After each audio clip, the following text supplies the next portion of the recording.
आपके गांव या शहर के आसपास के कौन से साधन इन समस्याओं के हल में मदद कर सकते हैं, यह भी स्थानीय लोग ही जानते हैं। अतः समस्याओं के समाधान के लिए स्थानीय लोग योजना बनाकर और सरकार की मदद लेकर उसे क्रियान्वित करें तो उसमें सफलता की संभावना ज़्यादा रहती है। स्थानीय स्वशासन यही काम करता है। विकास के नियोजन और उसकी क्रियान्वयन में स्थानीय लोगों की भागीदारी आवश्यक है। स्थानीय स्वशासन लोकतंत्र विकेंद्रीकरण का प्रभावी उपाय है।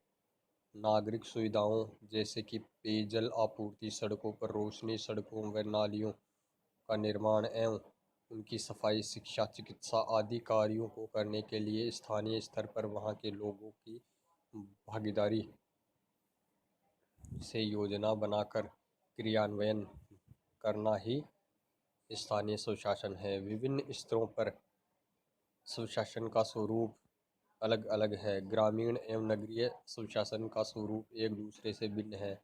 शहर गांवों की तुलना में बड़े बड़े बड़े होते हैं, उनकी जनसंख्या अधिक होती है।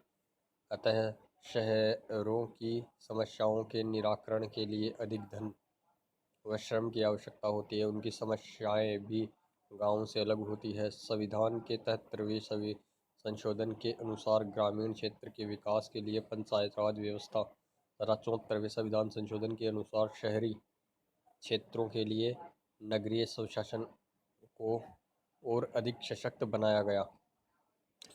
अब हम भारत की पंचायत राज व्यवस्था की प्रमुख जानकारी प्राप्त करेंगे। पंचायत राज व्यवस्था। ग्रामीण स्वशासन।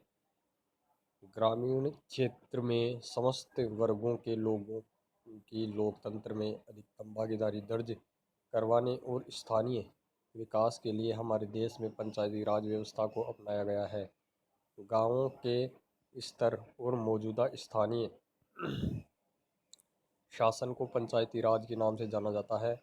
स्वतंत्रता के बाद भारत में त्रिस्तरीय पंचायती राज व्यवस्था का प्रारंभ 2 अक्टूबर 1959 को नागौर से हुआ था।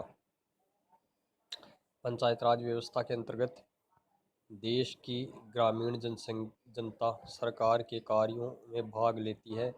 ग्रामीण जनता की यह भागीदारी चुनाव प्रक्रिया में भाग लेने से शुरू होती है। इसके बाद ग्राम सभा की बैठकों में सम्मिलित होने, निर्णय लेने में अपना सहयोग देने, जन सुविधाओं व सार्वजनिक स्थानों की सामूहिक देखरेख करने तथा स्थानीय समस्याओं का समाधान करने जैसे सभी क्षेत्रों में यह महत्वपूर्ण भागीदारी महत्वपूर्ण है।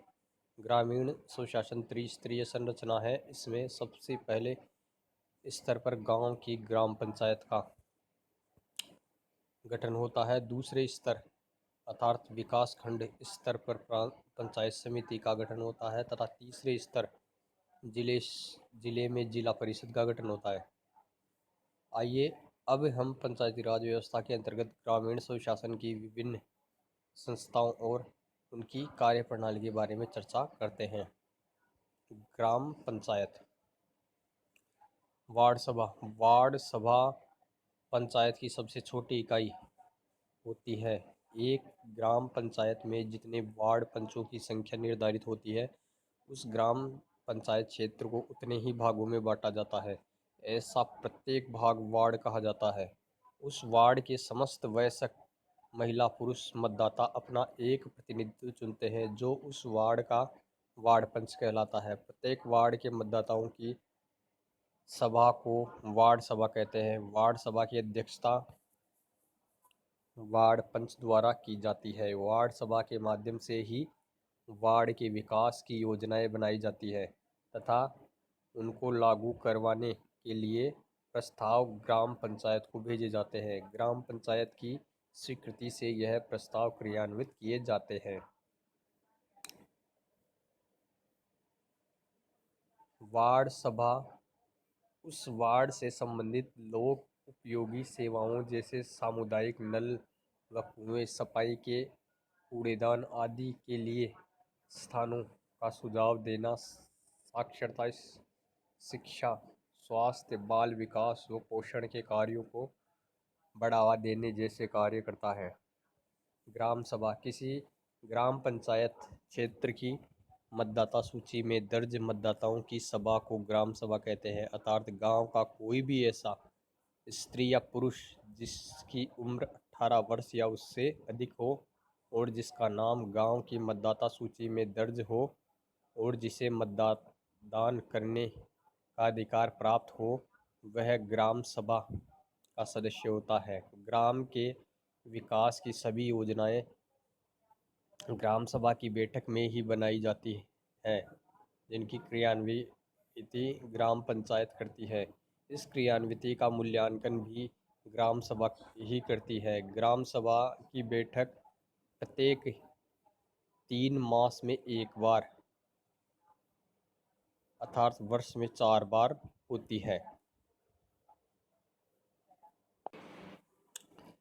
ग्राम पंचायत किसी भी बड़े गांव में या आसपास के छोटे गांवों को मिलाकर एक ग्राम पंचायत बनाई जाती है। ग्राम पंचायत का मुखिया सरपंच होता है तथा उस ग्राम पंचायत क्षेत्र के सभी वार्ड पंच उस ग्राम पंचायत के सदस्य होते हैं। सरपंच का चुनाव ग्राम पंचायत के मतदाताओं द्वारा प्रत्यक्ष मतदान से किया जाता है। सभी वार्ड पंच अपने में से किसी से ही किसी एक वार्ड पंच को उप सरपंच चुन लेते हैं। ग्राम पंचायत की बैठक माह में 2 बार आयोजित की जाती है। इस बैठक में गांव के विकास की योजनाओं को बनाने, उनको क्रियान्वित करने और अन्य आवश्यक मुद्दों पर चर्चा व निर्णय लिए जाते हैं। ग्राम पंचायत के कार्यों की क्रियान्विति के लिए ग्राम पंचायत में सरकारी कर्मचारी होते हैं, जिनमें से एक ग्राम सेवक पदेन सचिव होता है।